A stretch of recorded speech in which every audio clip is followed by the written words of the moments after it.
In Britain in the year 2000, signs of prosperity are everywhere. But away from the crowds, there's a large sector of society which believes it's become invisible.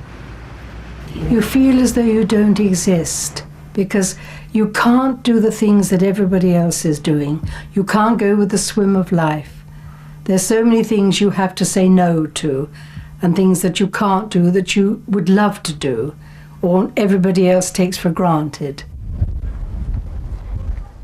Many retired men and women in Britain find themselves living near or below the poverty line. But women are far more likely than men to live in poverty because of a pension system which assumed that women would be looked after by their husbands. Help the Aged estimates that between the ages of 65 and 74, the average income for women is half the amount received by men. By Friday, I'm totally broke. I've got 56 pence in the bank. I has to wait until my next pension day before I can put any more in. Iris lives alone. She worked as a secretary until retiring to look after her mother, who died 5 years ago. Like many women, she didn't realise how small her retirement income would be until it was too late to do anything about it. You lose your dignity when you haven't got any money. And you become a second-rate citizen because you can't live, no, you survive, but you can't live. And that's rather sad. Most women get married and have a family, and somehow that gives them a sense of security, but it's not really there. It's a myth, because once the husband is no longer there, then the money is no longer there. A man is educated and brought up to go out to work, bring in the money, and that's it. And a woman's never been educated that way. Women tend to have much lower pensions than men. The main reason is that certainly older women in this generation didn't have access to occupational pension schemes where quite a lot of men did. And so they're basically reliant on the basic state pension and on any arrangements their husband may or may not have made. The way the system was set up was around couples, where men were seen as the main breadwinners, rather than individuals, if you like, each needing an income in their own right after retirement. And the world has changed since then. That system didn't take account of divorce or the rates of divorce that we have now. Doesn't take account of the fact that women tend to outlive men, so women live considerably longer.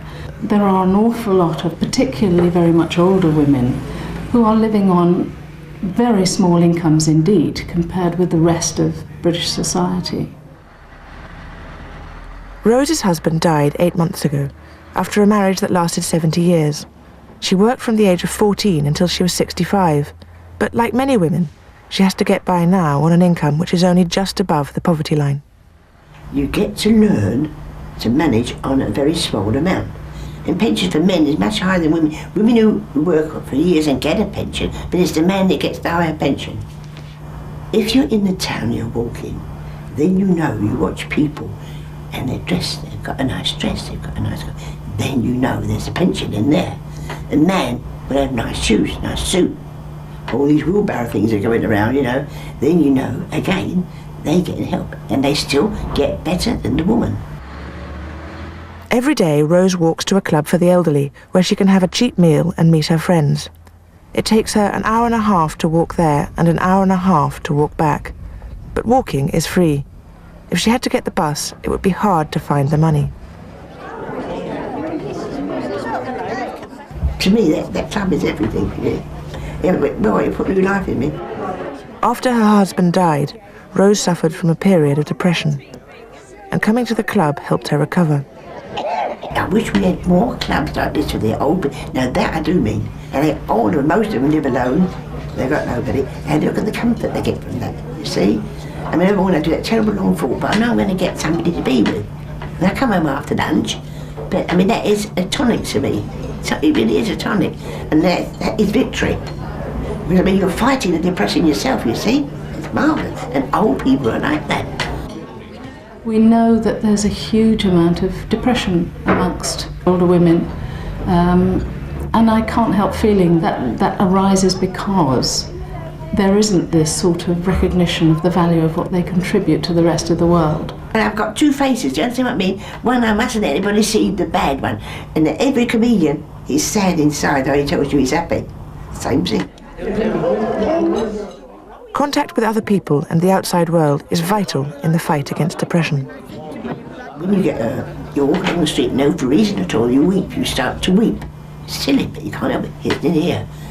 And then suddenly someone will wave to you or talk to you and it all disappears.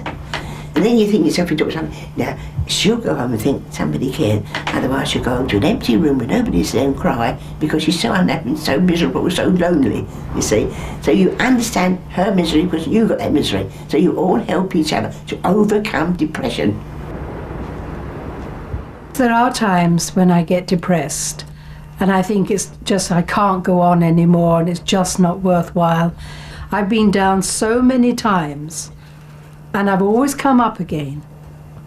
And when I have, I've been so glad that I didn't give up. That is the vital thing, never give up. Keep on fighting. Iris, like most women her age, has found it impossible to get a job. To keep in touch with the modern world, she does voluntary work in a local charity shop. I come here 3 times a week. I only do about an hour and a half a time because I get tired then. But it's just enough and it keeps me ticking over. But for many elderly women, it's hard to get out of the house and meet other people. Paying bus fares is difficult when you've hardly got enough money to eat. At or below the poverty line, I think people are worrying a great deal about the basic essentials of life, about whether or not to put on the heating, about whether to make a phone call, about where the next winter coat is going to come from, about how to replace essential clothing, about how to get out and about. And there is a proportion of older people who are worried about affording food, and that seems extraordinary in a society that's as well-to-do as the UK. Successive British governments have been faced with the problem of an ageing population living on dwindling incomes. In spite of growing calls for the basic state pension to be raised, resistance to change is strong. It is expensive because that's one of the great problems, I think, of all the benefits. They don't take account of having to, replace clothes. They don't have to take account of, if you like, replacing the fridge, replacing the kettle, capital equipment in the home, which you've replaced from time to time. All that can be very expensive. Also, the loneliness of old age is a real problem for people, but it's not easy to wave a magic wand in terms of central government policy to wipe out all those difficulties. As politicians debate what plans to adopt in the future, Britain's elderly poor, most of them women, are fighting just to stay alive and well. It is essential that we get more money because a lot of people do look upon pensioners as a burden if you're getting income support.